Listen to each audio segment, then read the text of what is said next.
Kita boleh tundukkan kepala kita. Kita boleh satukan hati kita. Sampai kepada firman Tuhan pada pagi hari ini. Kami sungguh bersyukur, kami berterima kasih Bapa. Kami sungguh rasakan Tuhan hadirat-Mu Tuhan memenuhi setiap hati kami. Kami sungguh rasakan sukacita-Mu Tuhan Yesus mengalir, mengubahkan setiap kehidupan kami ya Bapa. Kami akan selalu andalkan Kau Yesus Tuhan, selalu dalam hidup kami. Kami akan selalu bersukacita di dalam Kau Yesus Tuhan. Sebab kami percaya ada hari esok yang sungguh luar biasa Tuhan sediakan bagi setiap kami. Kami percaya kami terpelihara sempurna di dalam Kau Yesus Tuhan. Pada pagi hari ini Tuhan Yesus, kami mau lebih lagi Tuhan. Kami mau buka hati kami lebih lagi Tuhan. Untuk kami dibaharui, untuk kami dibentuk seturut dengan kehendak-Mu ya Bapa. Urapi Tuhan, pakai hamba-Mu yang terkasih Tuhan. Pada pagi hari ini, Bapak Pendeta Reformanda Pasar Ibu Tuhan. Biarlah setiap kata kalimat yang keluar dari mulutnya Tuhan, kami percaya penuh kuasa, penuh kemuliaan Tuhan. Sehingga setiap kami yang mendengarkan firman-Mu pada pagi hari ini, kami percaya iman kami bangkit di dalam Kau Yesus Tuhan. Kami siap diubahkan, kami siap diberkati. Hanya dalam nama Tuhan Yesus Kristus kami sudah berdoa dan mengucap syukur. Haleluya.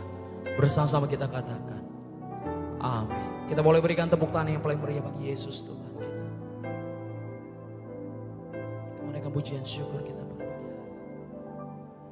Hidupku menggenapi firman-Mu,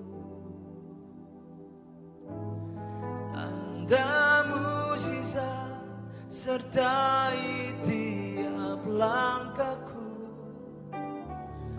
Kau bersamaku di dalamku, jadi bukti kebesaran-Mu.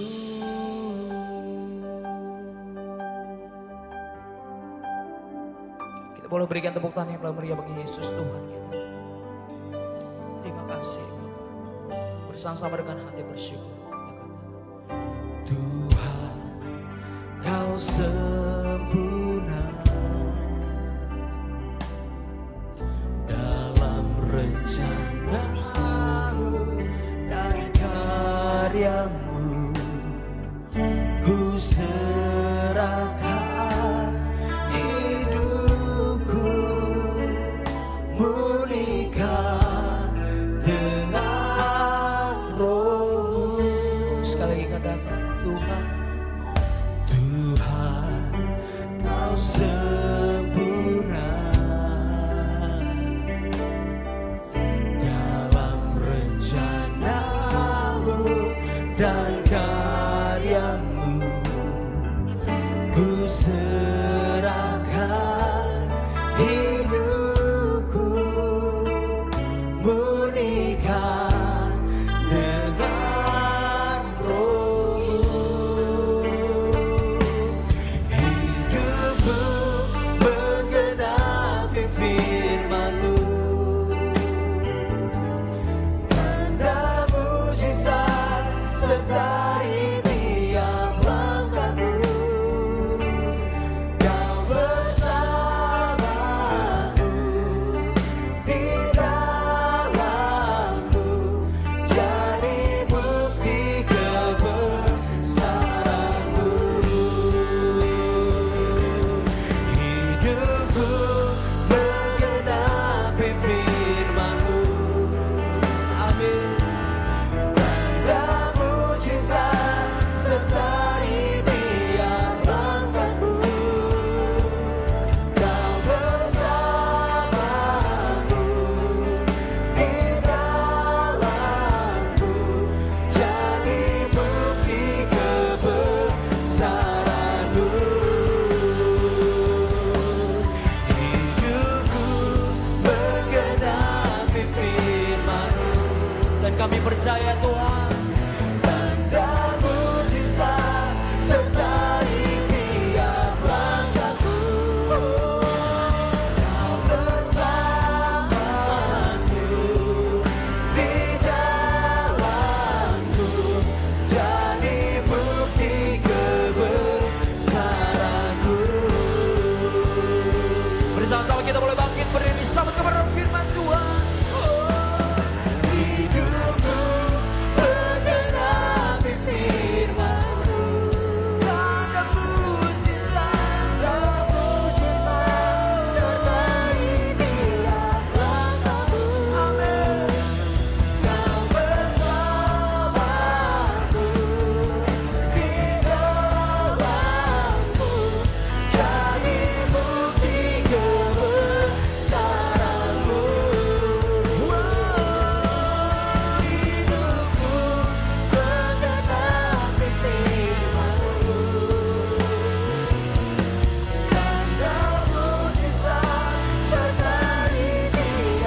Haleluya, haleluya, haleluya. Terima kasih Tuhan Yesus, pada pagi hari ini kami mengucap syukur kepada Tuhan karena kebaikan Tuhan yang luar biasa memelihara hidup kami. Kami yakin kami dipelihara dalam kehidupan ini ya Tuhan, karena kasih-Mu yang luar biasa dalam kehidupan kami. Kami ingin mendengarkan nasihat firman Tuhan, karena kami percaya iman timbul dari pendengaran oleh firman Kristus. Berikan kami firman-Mu ya Tuhan, supaya kami beriman. Dalam iman itu kami diberkati, disembuhkan. Dan dalam iman itu kami diselamatkan. Terima kasih ya Yesus. Urapi hamba-Mu yang tidak ada apa-apanya dengan Roh-Mu yang kudus, agar dia berbicara sesuai dengan hikmat Tuhan saja. Taruh kata-kata yang benar, dan apabila yang tidak perlu Tuhan, batalkan semua kata-kata yang tidak perlu Tuhan.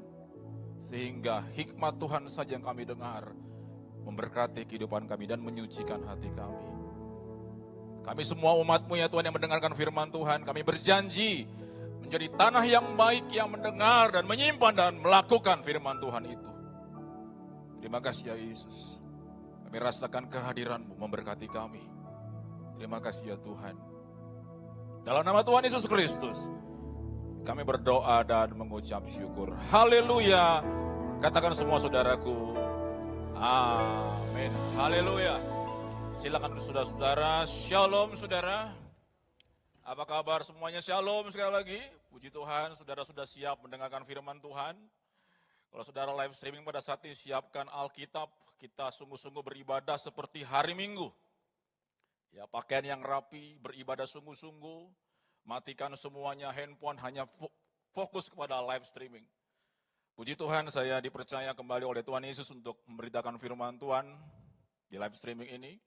Terima kasih kepada Bapak Gembala dan Bapak Priaji dan Ibu Gembala, Ibu Pendeta Dareti Priaji yang memberikan kesempatan saya untuk khotbah kembali. Dan saya sapa dulu saudara-saudara jemaat Tuhan yang di Jakarta, di Bekasi, BCP, BTC, Grand Mall, Mega Bekasi. Selamat pagi, Tuhan berkati. Kami berdoa, saya juga menyapa yang di Makassar, di Manado, Surabaya, jemaat Medan semuanya, Bandung, Bogor, Cibubur semuanya. Mana lagi ya, Semarang, selamat pagi semuanya. Itu juga Bali dan Tanjung Pinang, Batam semuanya ya. Pontianak, Palangkaraya, Tuhan berkati semuanya. Baik. Kita akan buka firman Tuhan dalam Injil Yohanes 1 ayat 1 dan 14. Injil Yohanes 1 ayat 1 dan 14. Baik saudara-saudara, kalau saudara sudah membuka firman Tuhan, kita baca saudara-saudara, kita ngomong, sama-sama kita baca hanya 2 ayat saja. Pada mulanya adalah firman, firman itu bersama-sama dengan Allah, dan firman itu adalah Allah. Dalam ayat 14 dikatakan, 14, langsung 14. Firman itu telah menjadi manusia dan diam di antara kita, dan kita telah melihat kemuliaannya, yaitu kemuliaan yang diberikan kepadanya sebagai anak tunggal Bapa, penuh kasih karunia dan kebenaran. Saudara-saudara, firman Tuhan ini ditulis oleh Rasul Yohanes, salah satu murid Yesus yang sangat dekat dengan Yesus. 3,5 tahun dia lihat Yesus, sehingga dia menyimpulkan bahwa Yesus itu adalah Tuhan.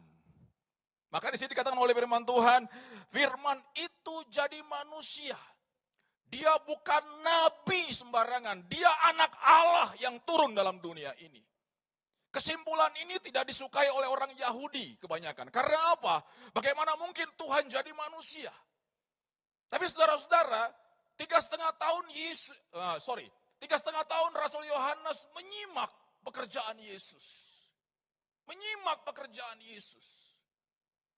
Lazarus bangkit, ada mujizat. Air jadi anggur. 5 roti 2 ikan, 5.000 orang makan. Akhirnya disimpulkan, ini bukan sembarang nabi ini. Musa memang disebut nabi besar di Israel. Tapi ini saudara-saudara, Yesus ini bisa membangkitkan orang mati. Musa belum pernah membangkitkan orang mati. Musa belum pernah. Dan saudara-saudara, kesimpulan ini ditulis bahwa dia adalah firman. Firman yang jadi manusia. Bagaimana mungkin Allah bisa jadi manusia? Itu pertanyaan bagi orang Yahudi dan agama-agama yang lain, saudara-saudara. Bagaimana mungkin Allah jadi manusia? Loh, Tuhan jadi manusia itu bisa.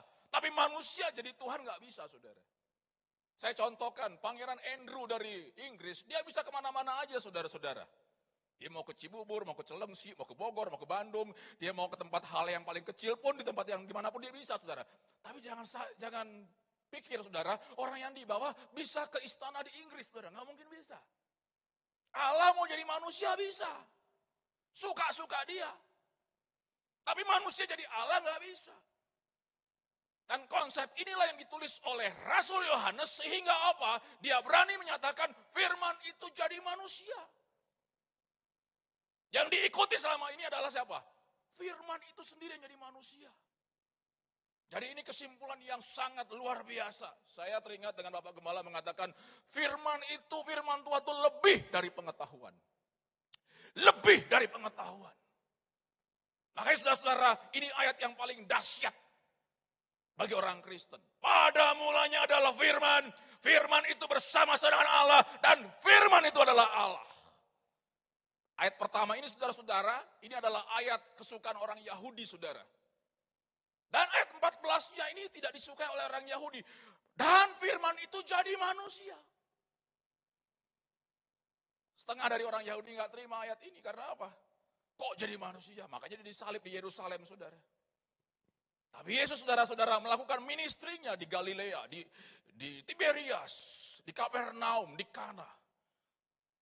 Ingin mengingatkan saudara-saudara bahwa orang Yerusalem kurang menerima dia. Ya. Yang saya katakan pada saudara-saudara ini terlampau berani kata-kata ini bagi orang Yahudi. Coba dalam ayat 11-nya saudara-saudara. Ayat 11-nya, Yohanes 1 ayat 11. Ia datang kepada kepunyaannya, kepunyaan itu Israel, tetapi orang-orang kepunyaannya itu tidak menerimanya. Ia datang kepada Israel, Yahudi, tapi orang-orang kepunyaannya itu gak menerimanya, malah disalibkan Yesus. Salibkan dia, salibkan dia. Tapi bagi orang yang, itu ayat 12, tetapi semua orang yang menerimanya, diberinya kuasa supaya menjadi anak-anak Allah. Kalau saudara sekarang menerima firman Tuhan, engkau disebut anak-anak Allah. Keren banget gak tuh? Amin saudara. Walaupun hidung kita pesek, kita anak-anak Allah. Amin. Amin saudara. Ngomong amin di rumah, saya pasti ngerasain kok. Amin saudara. Amin. Nah, engkau anak-anak Allah. Tinggi sekali saudara.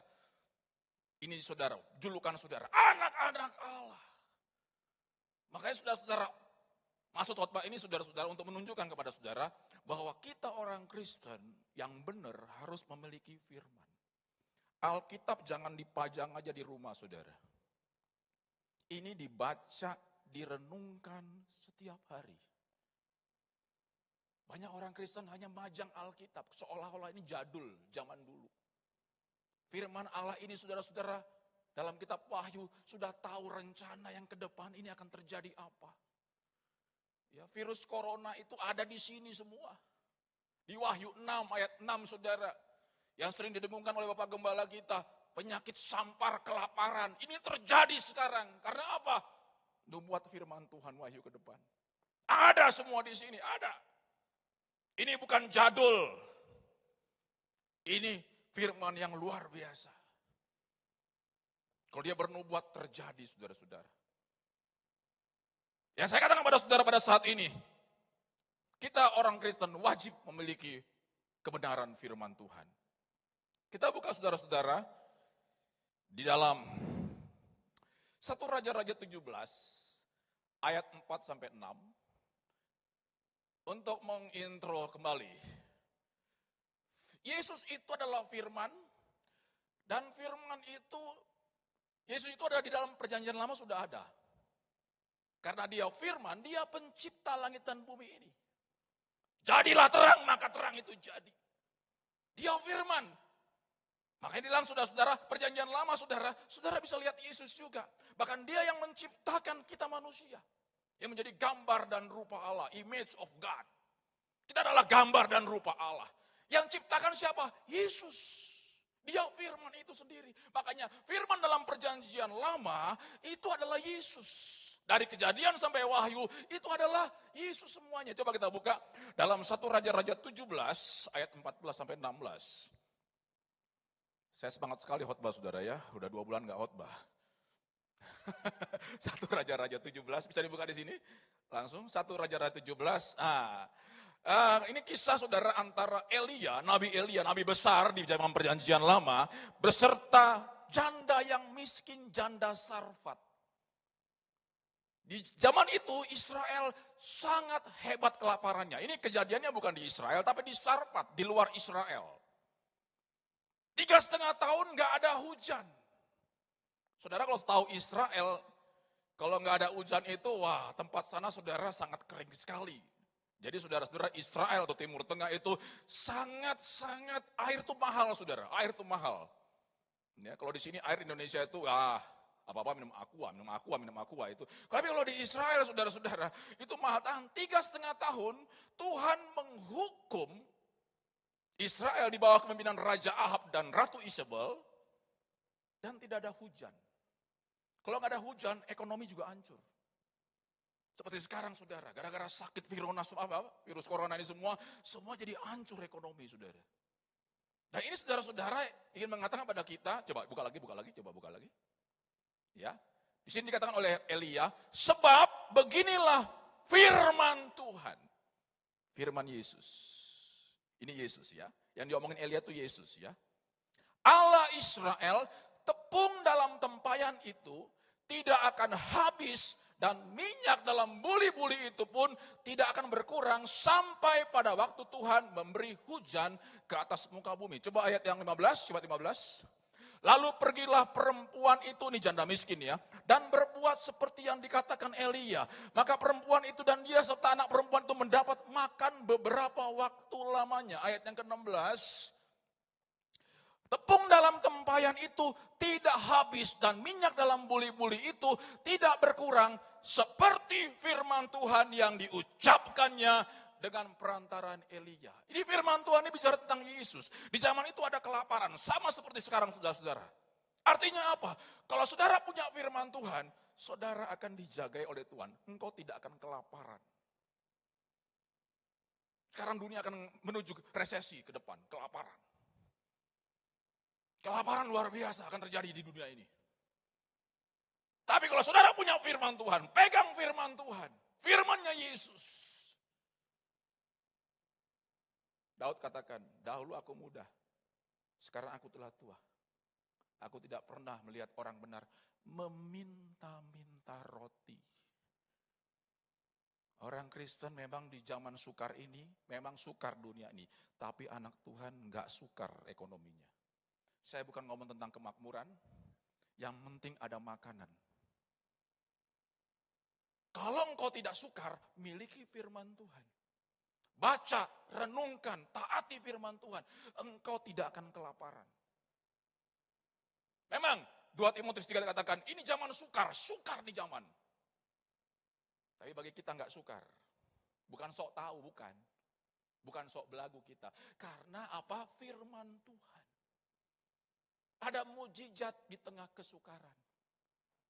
Dulu Yesus saudara hadir di tengah-tengah zaman kesukaran. Zaman kesukaran. Dari kitab Maliaki sampai kitab Matius itu 400 tahun, gak ada nabi. Gak ada nabi. Dan hidup tengah kesukaran. Dan itu waktu itu Israel sedang dijajah oleh Romawi. Dijajah.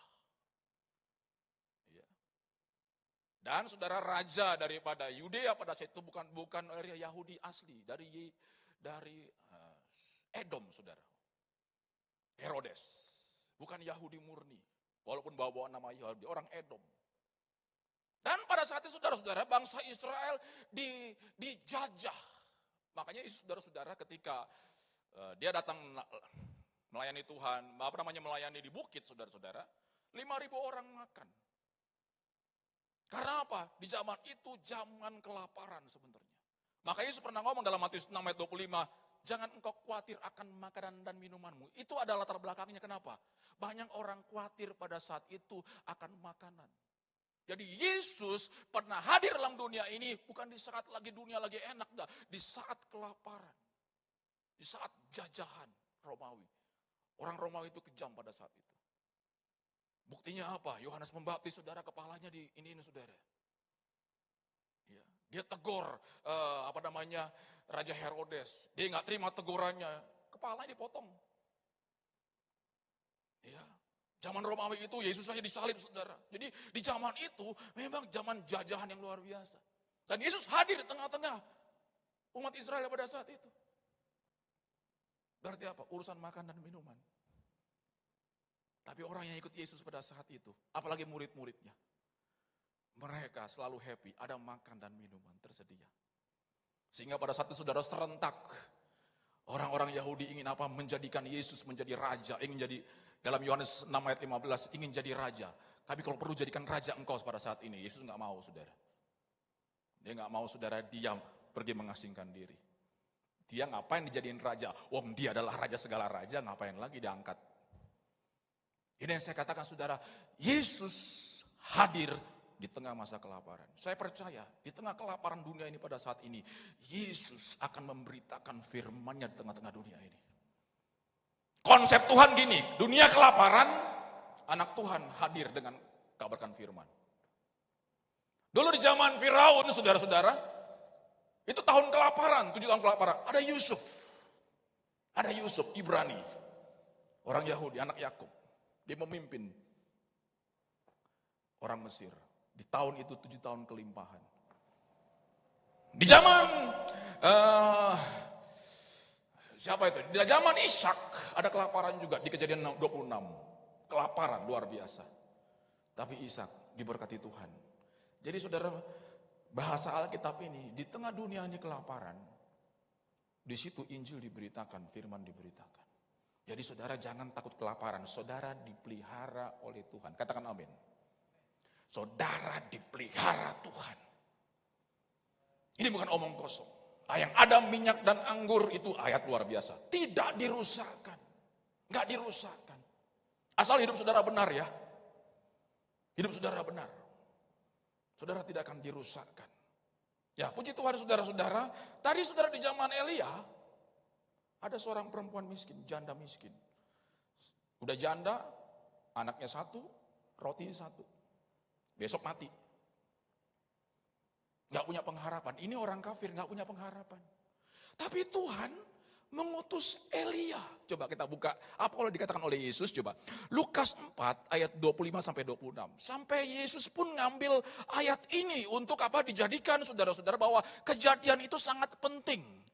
Jadi pada Yesus itu saudara-saudara di tahun ya setelah saudara, antara zaman Elia dengan zaman Yesus itu lama saudara. Tapi Yesus mengingatkan kejadian itu coba. Dalam Lukas 4 ayat 25 sampai 26. Lukas 4, ini saudara. Betapa pentingnya kejadian itu sehingga dicatat oleh Injil Lukas ya, bahwa kejadian itu saudara-saudara coba lihat. Dan aku berkata kepadamu, ini yang ngomong Yesus ya. Dan kataku ini benar. Pada zaman Elia terdapat banyak perempuan janda di Israel ketika langit tertutup selama 3 tahun dan 6 bulan. Dan ketika bahaya kelaparan yang hebat. Yesus ngomong ya, yang ngomong Yesus nih. Bahaya kelaparan yang hebat. Bukan sekedar kelaparan, yang hebat. Ya, prediksi ekonomi ke depan ini ngomongnya udah gimana saudara? Bagi dunia menakutkan, tapi bagi anak Tuhan yang ada firman, jangan takut. Coba sekali lagi dibuka lagi, yang hebat. Coba dibuka lagi deh ayatnya.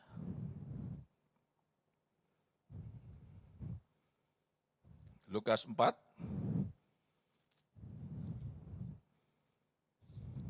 Ya, betapa hebat, menimpa seluruh negeri. Ayat 26, coba dibuka 26. Tetapi Elia diutus bukan kepada salah seorang dari mereka, melainkan kepada seorang perempuan janda di Sarfat di tanah Sidon. Kenapa Tuhan Yesus, saudara, mengamati bahwa kejadian itu penting pada saat itu? Sampai ditulis dalam perjanjian baru ini. Ini mengingatkan saudara kepada kita. Bahwa Tuhan itu peduli untuk orang yang pada kelaparan, saudara. Saudara, dunia ini akan serentak nanti, saudara-saudara. Ada firman Tuhan, segala lutut akan bertelut kepada Yesus. Dialah roti sorga itu. Dialah roti hidup itu. Dialah roti hidup itu. Dan Yesus pernah ngomong, barang siapa percaya kepadaku, ia tidak lapar lagi, ia tidak haus lagi. Yang percaya. Jadi saya percaya di akhir zaman ini, gereja akan menuai banyak jiwa-jiwa untuk datang sama Tuhan. Karena apa? Seluruh dunia akan datang sama Tuhan. Dan ini saya katakan firman Tuhan dengan jelas. Elia bukan diutus kepada Israel pada saat itu. Karena Israel menyembah berhala. Mereka menyembah berhala. Mereka percaya Tuhan, tapi percaya juga berhala. Maka kalau sini saudara-saudara yang percaya Tuhan hari Minggu, tapi Senin Selasa kedukun lagi. Saudara nggak akan dipelihara Tuhan. Nggak ada hujan berkat. Tapi bagi Sidon, janda Sarfat ini, dipelihara oleh Tuhan.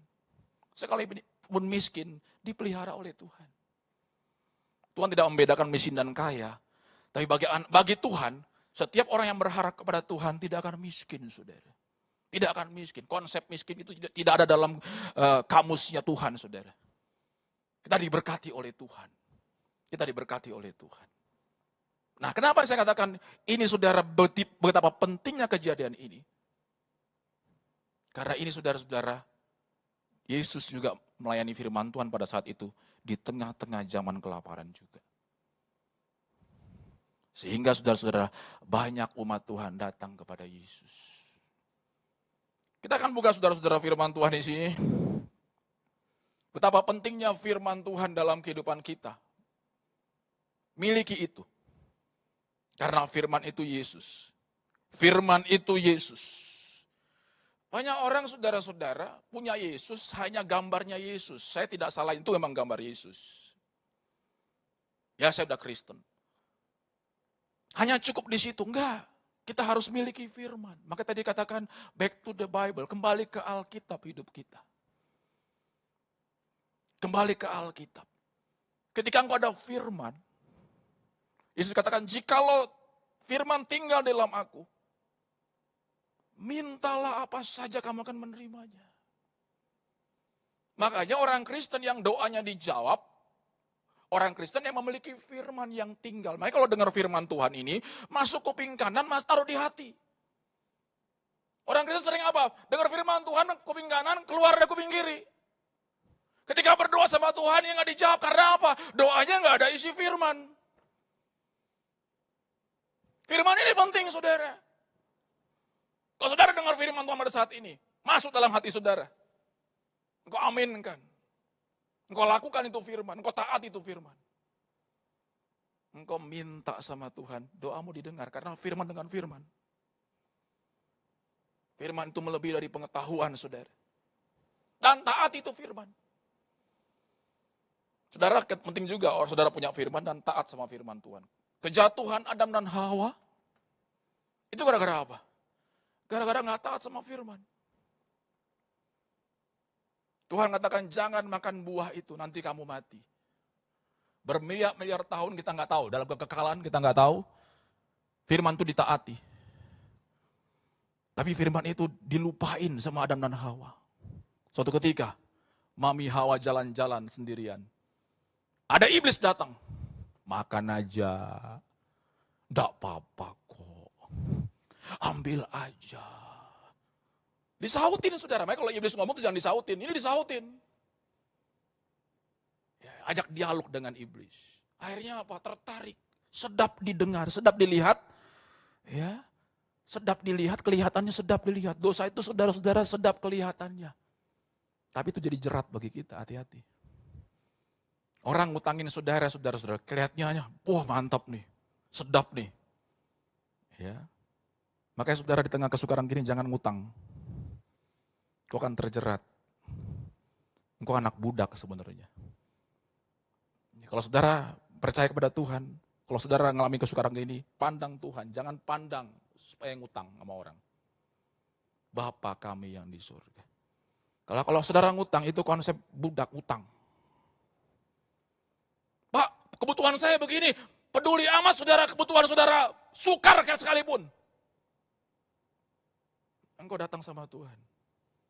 Daud bersaksi saudara-saudara, dahulu aku muda. Daud itu bukan anak orang kaya. Dia pemuda Bethlehem yang miskin, yang tidak diperhitungkan sama bapaknya sekalipun. Pegang gembala domba. Tapi dia punya prinsip dalam hidupnya. Aku gak mau meminta-minta. Aku tidak mau mengemis. Sekalipun susah dunia ini saya gak mau mengemis. Jangan minta-minta. Itu Bapak Gembala ajarkan selalu. Kepada kita hamba-hamba Tuhan dan kepada jemaat. Jangan minta-minta ngemis. Engkau minta kepada Bapamu di surga. Dahulu aku muda. Sekarang aku telah menjadi tua, kata Daud. Tidak pernah orang benar ditinggalkannya dan minta-minta roti anak cucunya. Enggak pernah. Kalau saudara punya mental minta-minta, Tuhan enggak mau ikut campur dalam kesukaranmu. Sesulit-sulitnya apa yang saudara hadapi. Saya pernah hidup sulit saudara, tapi saya enggak pernah ngemis. Sebuah orang pernah mengalami sulit. Tapi saudara-saudara, pandang Tuhan. Sampai sekarang saya masih pakai jas, pakai dasi. Gak pernah ngemis. Mental ngemis itu jangan ada dalam diri kita. Ngutang, apa-apa ngutang. Itu bukan anak Tuhan. Dahulu aku muda, sekarang aku telah jadi tua. Tidak pernah orang benar ditinggalkan. Gak pernah ditinggalkan. Saya bukan orang kaya raya, bukan. Tapi saya gak pernah ditinggalkan oleh Tuhan. Tidak pernah sedikit pun. Selama saya jadi pendeta, saya tidak pernah ditinggalkan oleh Tuhan. Ya. Ini saudara-saudara. Dikatakan dengan jelas oleh firman Tuhan di sini. Kalau saudara memiliki firman Tuhan, saudara tidak menjadi orang pengemis. Kita kembali saudara-saudara dalam kitab Yohanes 11 ayat 43. Yohanes 11 ayat 43. Kita buka coba. Ya, sama-sama kita baca yang kencang suara 3-4. Dan sesudah berkata demikian, berserulah ia dengan suara keras, Lazarus apa? Marilah keluar. Yesus ngomong saudara-saudara sama Lazarus yang 4 hari sudah mati. Yesus kembali dengan firman-Nya. Lazarus keluar. Keluar enggak? Keluar. Keluar Lazarus. Dengan apa? Dengan perkataan firman-Nya. Saya tidak harapkan nanti ke kuburan saudara bangunin opung saudara, atau nantulang saudara, enggak, atau om saudara. Tapi yang saya katakan, firman ini ada kuasa. Kalau engkau memiliki firman, di tengah-tengah masalah ini pada saat ini, engkau akan mengalami pemeliharaan Tuhan. Tadi saya judul khotbah saya, pada mulai adalah firman. Jadi firman ini harus tinggal dalam diri saudara, setiap hari saudara. Daud menjadi orang berhasil ketika apa? Merenungkan firman Tuhan siang dan malam. Apa saja yang diperbuatnya berhasil. Ada keberhasilan orang yang punya firman Tuhan. Di tengah dunia ini ada keberhasilan. Ini Yesus ingin menunjukkan kepada murid-muridnya. Sehingga ditulis oleh Rasul Yohanes. Dia ini kok bisa bangkitin orang mati ya? Dia firman yang jadi manusia. Musa gak pernah melakukan seperti ini. Yesus yang bisa melaksanakan seperti ini.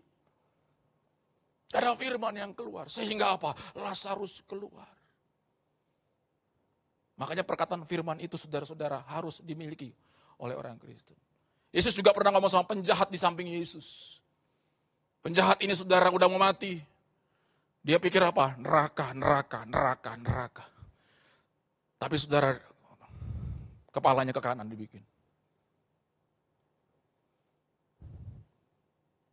Yesus, ingatlah akan aku. Dia beriman, saudara. Apabila engkau menjadi raja. Yesus ngomong apa? Hari ini engkau bersama aku dalam Firdaus. Sekali lagi, perkataannya keluar, firmannya keluar. Hari ini juga engkau bersama aku dalam Firdaus. Maafkan saya kalau suara saya kenceng ya, saya orang Batak makanya suara saya kenceng banget nih. Udah 2 bulan gak khotbah jadi semangat begini ya. Maafkan saya saudara ya, biasanya 5 session khotbah ya, sekarang gak dicicil lagi, semangat badannya gak dicicil jadi semangat, jadi 1 session doang gitu, jadi semangat saudara ya. Sekali lagi, Yesus ngomong firman Tuhan, bangkitlah, Lazarus bangkit. Penjahat sampai Yesus hari ini. Artinya apa? Perkataan firman Tuhan memindahkan engkau dari maut ke sorga. Saudara, Lazarus sebenarnya ya Tuhan bilang masih tidur sebenarnya. Tapi bagi Maria dan Marta udah mati. Dipending matinya saudara. Tunggu Yesus 4 hari. Bangkit. Ini menunjukkan bahwa firman itu penting dalam kehidupan kita. Firman itu penting. Ya, dalam Lukas 23 coba ayat 43. Lukas 23 43, berapa menit lagi? Ya. Lukas 23 ayat 43, coba ya supaya dibuka.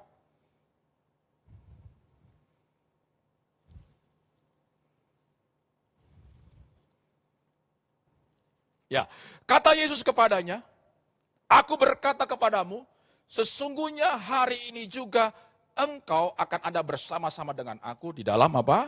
Firdaus. Kata Yesus kepadanya, aku berkata apa? Firman-Nya keluar. Firman-Nya keluar. Jadi firman-Nya ada kuasa. Kalau saudara aminkan, ketika saya khotbah di sini, engkau ngalami perubahan dalam hidup saudara. Makanya perlu respon. Ketika firman disampaikan, siapapun hamba Tuhan yang berdiri di mimbar ini, di mana-mana saudara, yang mengomong firman Tuhan yang murni, aminkan itu, jadi sesuatu dalam kehidupan kita. Coba kita buka dalam Yohanes 21, ayat 4 sampai 5 sampai 6. Ini kejadian di Danau Tiberias. Ketika murid-murid pada saat itu tidak ada makanan, tidak ada ikan. Coba, Yohanes 21 ayat 4 sampai 6. Ketika hari mulai siang, Yesus berdiri di pantai, akan tetapi murid-murid itu tidak tahu bahwa itu adalah Yesus. Ayat 5. Kata Yesus kepada mereka, firman Tuhan ngomong ya, hai anak-anak, adakah kamu mempunyai lauk pauk? Ternyata murid-murid pada saat itu lagi bokeh. Ya. Mereka serentak ngomong, tidak ada. Ada respon. Coba ayat 6. Ayat 6.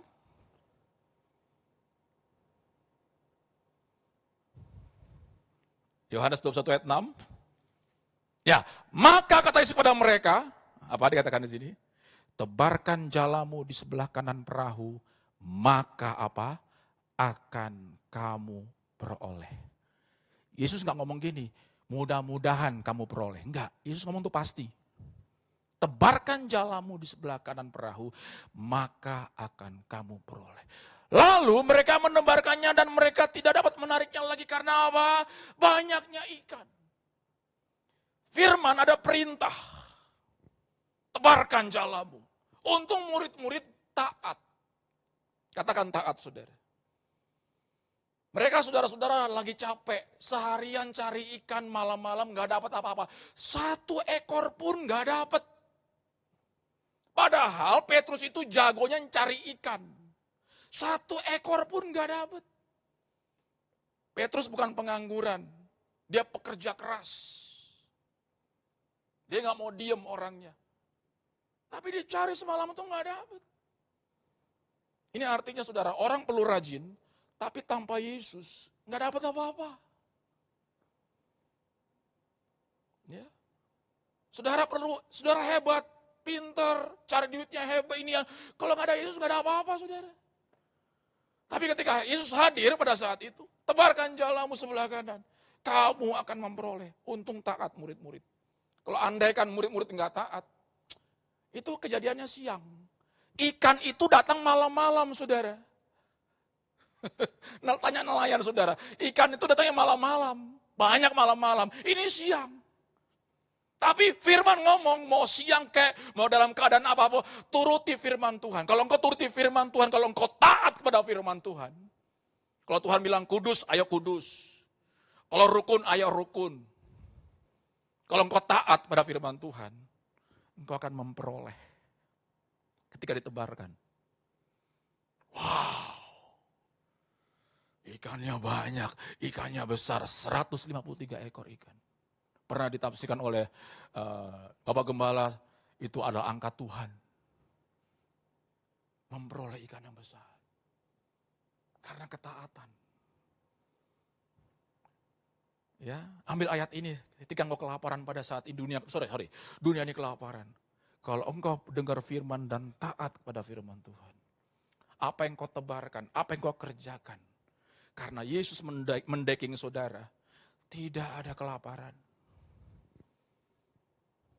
Hadirkan Yesus. Kalau mau hadirkan Yesus itu apa? Doa, penyembahan. Renungkan firman setiap hari. Itu untuk hadirkan Yesus. Terus hidup benar dalam kekudusan.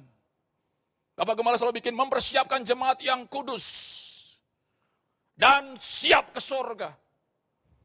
Kalau hidupmu kudus, makan dapat, sorga dapat. Double. Murid-murid makan dapat, sorga dapat. Ketika mereka dapat ikan, saudara, bayangin gak saudara? Udah cari ikan kemana-mana, gak dapat apa-apa, itu kan kesel saudara. Udah begini gak bisa, begini gak bisa, begini gak bisa. Petrus punya istri saudara. Kesel. Apalagi dia murid Yesus saudara, kesel saudara. Tapi ada firman, tebarkan jalamu. Akhirnya apa? Dapat ikan yang banyak. Saya tidak teori kemakmuran harus dapat ikan banyak. Tapi Tuhan pelihara anak-anaknya yang taat kepada Tuhan. Adam tadi gak taat, saudara-saudara, diusir sama Tuhan dari Eden. Padahal dia image of God. Ya, kesayangannya Tuhan. Nggak taat, diusir juga. Tapi di sini murid-murid, karena taat. Dapat ikan. Dan ikannya luar biasa. Memang profesi mereka nelayan, sudah dipanggil Tuhan. Mereka menunggu pengutusan daripada Yesus. Di Kisah Rasul, saudara-saudara, mereka akhirnya dipenuhi dengan Roh Kudus. Ketika Yesus ke sorga, mereka menjadi hamba Tuhan yang luar biasa, saudara-saudara Petrus. 3.000 orang, ketika Petrus khotbah, saudara-saudara, 3.000 orang jemaat dibaptis oleh Petrus. Artinya saudara-saudara, tadinya Petrus juga bingung. Kok Yesus seolah gak bertanggung jawab sama murid-muridnya soal lauk pauk? Tuhan bertanggung jawab untuk lauk pauk makananmu. Yang kau makan itu Tuhan bertanggung jawab. Karena kita masih roh, jiwa, dan tubuh. Dalam diri itu ada tubuh. Kita masih perlu makan pempek. Kita perlu masih makan nasi uduk. Kita bukan roh sepenuhnya. Kita belum malaikat. Kita perlu makan juga sehari-hari. Tuhan tahu itu. Tapi itu bukan konsep orang Kristen, saudara. Makanya konsep orang Kristen, carilah dahulu. Utamakan dulu kerajaan Allah. Utamakan dulu firman Tuhan. Dan kebenarannya, hidup saudara benar. Kebenaran itu adalah firman Tuhan. Maka engkau akan ditambahkan. Saya dalam ayat firman Tuhan dalam Yohanes 21, Petrus bingung gimana makanan mereka. Mungkin saudara bingung pada saat ini, besok gimana bayar listrik. Besok bagaimana bayar cicilan? Besok bagaimana begini? Begini. Pak pusing, Pak sukar, Pak. Dengar firman Tuhan ini. Firman Tuhan menjamin. Engkau tidak akan kesukaran. Asal kau terima dengan murni firman Tuhan ini. Terima dengan lemah lembut. Dan taati firman Tuhan itu. Taati firman Tuhan. Yang ada minyak dan anggur. Dalam Wahyu 6 dikatakan, tidak akan dirusakkan. Di tengah-tengah kelaparan dunia ini yang makin menhebat. Engkau tetap dipelihara seperti Tuhan tadi memelihara janda Sarfat. Puji Tuhan, puji Tuhan. Kita buka ayat terakhir saudara-saudara. Dalam Mazmur 119 ayat 105. 5 menit ya lagi. Habis? Sudah habis? Mazmur 119 ayat 105. Yuk sama-sama kita baca firman Tuhan ini. Yang kencang suaranya 3, 4. Firman-Mu itu apa? Pelita bagi kakiku dan apa? Terang bagi jalanku. Sekali lagi saudara-saudara. 3, 4. Firman-Mu itu pelita bagi kakiku dan terang bagi jalanku. Daud mengatakan firman Tuhan itu pelita bagi kakiku dan terang. Ya, gedung ini terang sekali. Saya bisa saudara melihat sampai belakang itu, di mimbar ini. Ini gedung besar sekali saudara. Ya. Tiberias Nias ini besar sekali nih. Ya. Saya bisa lihat saudara. Renault saya bisa lihat di situ ya, dari sini ya. Di belakang saya bisa lihat, karena terang. Ya. Coba lampu dimatikan misalkan nih. Lampu dimatikan, jret. Hidung saya aja saya nggak bisa lihat. Hidung saya aja saya nggak bisa lihat nih. Karena gelap. Tapi kalau misalkan dinyalain lagi terang ini, saya bisa lihat sampai ke belakang saudara. Sampai no exit, belakang tuh. Sampai itu pohon belakang lagi, ada pohon sana hijau. Saya bisa lihat, karena terang. Kalau saudara punya firman, engkau bisa lihat masa depanmu. Engkau tidak bersungut-sungut. Engkau bisa happy. Karena engkau bisa lihat ke belakang. Makanya saudara kitab Wahyu ditulis oleh Rasul Yohanes. Dia bisa melihat ke depan ini dunia. Karena apa? Dia ngomong pada mula adalah firman. Firman itu bersama-sama dengan Allah. Dan firman itu adalah Allah. Dia bisa melihat kitab kesudahan dunia ini. Yerusalem baru dia bisa lihat dalam kitab Wahyu saudara-saudara. Ke depan. Di zaman sekarang ini bisa dia lihat saudara. Sampai ke belakang. Sampai jadi Yerusalem baru dia bisa lihat. Makanya di dalam kitab Wahyu itu ada kitab Wahyu 6 dikatakan. Ini sudah dibuatkan oleh Yesus melalui pewahyuan Rasul Yohanes. Yang ada minyak anggur tidak akan dirusakkan. Puji Tuhan saudara-saudara, kalau saudara firman ini tinggal dalam diri saudara. Aminkan, taati, renungkan, jalankan firman Tuhan. Maka hidup kita akan dipelihara oleh Tuhan. Tuhan berkati saudara-saudara. Saya undang pemain musik, hima musik, dan MC, dan singers.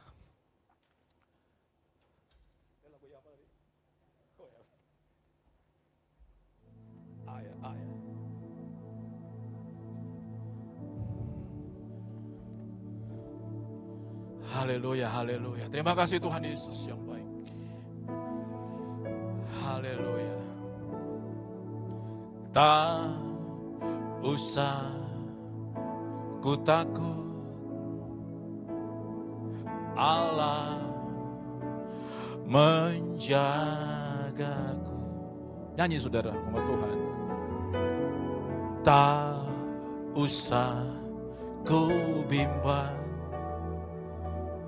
Yesus pelihara. Amin, katakan amin. Yesus melihara kita. Tak usah ku susah, Roh Kudus hiburku. Tak usah ku cemas. Haleluya. Tak usah ku cemas. Yang memberkati, yang memberkatiku. Sekali lagi, tak usah ku takut. Haleluya. Tak usah ku takut. Jangan takut saudara. Haleluya. Tuhan menjaga kita. Di tengah masa-masa seperti ini Tuhan menjaga kita. Haleluya. Haleluya. Jangan bimbang. Yesus pelihara kita. Yesus peliharaku. Amin, haleluya. Tak usah ku susah, Roh Kudus hiburku. Amin. Terima kasih Tuhan. Tak usah. Amin. Kami gak cemas Tuhan. Haleluya. Dia memberkatiku. Haleluya. El Shaddai. El Shaddai. El Shaddai. Allah Maha Kuasa. Haleluya. Dia besar. Dia besar.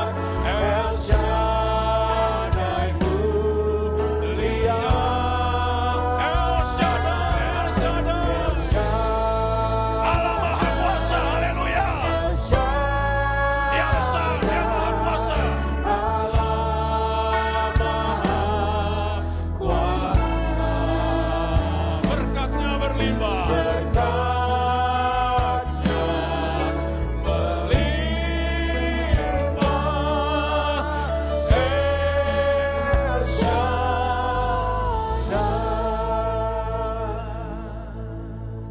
Musik memainkan lagu ini. Renungkan firman Tuhan yang kita dengar tadi. Allah menjaga kita, Allah memelihara kita. Di tengah kesesakan dunia ini, di tengah kesukaran dunia ini, di tengah kesulitan dunia ini. Yang orang bilang sukar. Memang nyatanya dunia ini sukar. Menuju pada kesukaran. The Great Tribulation. Tapi lihat tadi firman Tuhan. Pernah di zaman Elia, gak ada hujan. Tidak ada hujan pada saat itu, 3,5 tahun. Tuhan sedang menghukum pada saat itu. Tapi lihat, Elia datang kepada janda Sarfat. Orang yang paling miskin pada saat itu. Tuhan mengasihi janda Sarfat ini. Udah janda, udah miskin, gak mungkin lagi bisa hidup. Anaknya satu-satunya. Tapi Tuhan kita baik, saudara. Dia memelihara seorang janda ini. Dia tidak inginkan janda ini mati. Dia pelihara, saudara. Pegang firman Tuhan ini, saudara. Engkau anak-anak Tuhan. Engkau biji matanya Tuhan. Kalau saat ini saudara mungkin besok kau mau makan apa. Gak tahu mau ngapa-ngapain lagi. Dengar firman Tuhan. Ada yang peduli dengan engkau. Ada yang peduli dengan engkau. Tadi murid-murid, mereka nangkap ikan gak dapat apa-apa. Mereka udah rajin, udah kerja keras, gak dapat apa-apa. Tuhan gak pernah meninggalkan murid-murid. Tuhan dengan manisnya mengatakan, adakah kamu lauk pauk? Adakah kamu lauk pauk? Mereka serentak mengatakan, tidak ada. Untuk orang Yahudi ngomong gini gengsi, saudara. Tapi mereka memang gak ada apa-apa lagi, saudara.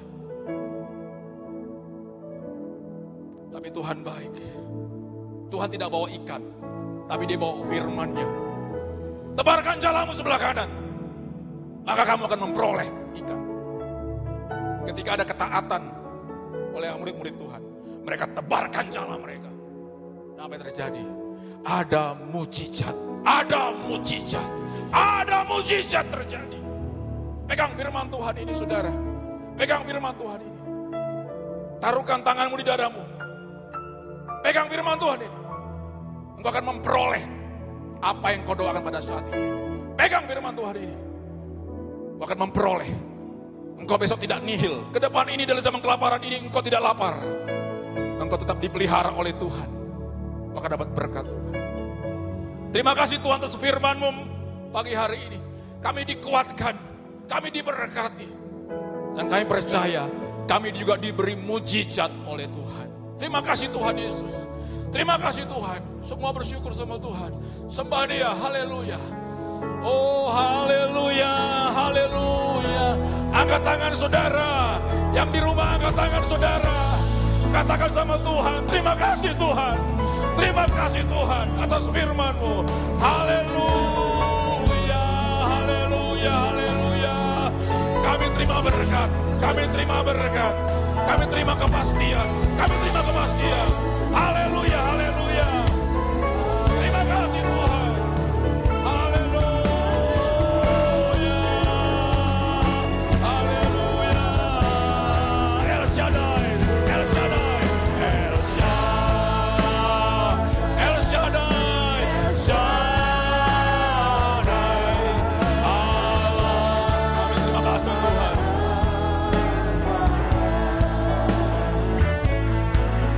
Dia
bersorak-sorak di atas kepala kita dalam Yesus Tuhan. Terima kasih ya Bapa. Terima kasih Tuhan Yesus yang baik. Buat kebenaran firman-Mu Tuhan Yesus yang sungguh luar biasa memberkati setiap kami Tuhan. Setiap umat jemaat-Mu Tuhan. Pada pagi hari ini Tuhan. Terima kasih Tuhan Yesus buat kekuatan yang baru yang Tuhan telah berikan bagi setiap kami. Kami percaya Tuhan Yesus, Kau selalu hadir dalam hidup kami. Kami akan selalu andalkan Kau Yesus Tuhan, selalu dalam hidup kami. Sebab Engkaulah sumber segalanya dalam kehidupan kami. Kalau Yesus Tuhan yang mencukupi kehidupan kami ya Bapa. Kami tidak akan pernah takut, kami tidak akan pernah gentar. Kami andalkan Kau Yesus Tuhan selalu dalam hidup kami. Terima kasih ya Bapa buat kebenaran firman. Kami berdoa Tuhan. Tuhan pakai secara luar biasa, lebih lagi Tuhan. Tuhan berkati anak-Mu yang terkasih Tuhan. Pendeta Reformanda Pasaribu Tuhan Yesus. Kami percaya kebaikan-Mu, kasih setia-Mu Tuhan, anugerah-Mu Tuhan berlimpah di dalam kehidupannya beserta dengan keluarga besarnya Tuhan Yesus. Biar penyertaan Tuhan Yesus sempurna dalam kehidupannya. Terima kasih Tuhan Yesus yang baik buat kebenaran firman-Mu Tuhan pada pagi hari ini. Sebentar Tuhan pada pagi hari ini bersatu dengan tubuh dan darah-Mu Tuhan. Tapi sebelumnya Tuhan kami rindu pada pagi hari ini mempersembahkan yang terbaik, mau persembahan syukur kami Tuhan. Kami percaya Tuhan Yesus. Di dalam kehidupan kami selalu berikan yang terbaik untuk bagi nama-Mu Yesus Tuhan. Tuhan Yesus pasti memberkati setiap usaha kami. Di dalam setiap bisnis kami. Kami percaya Tuhan Yesus menyertai setiap langkah hidup kami. Kami tidak akan pernah kekurangan. Kami tidak akan pernah meminta-minta. Apapun yang kami kerjakan, Tuhan Yesus selalu buat kami berhasil. Tuhan Yesus menyertai kehidupan kami. Kami siap bawa yang terbaik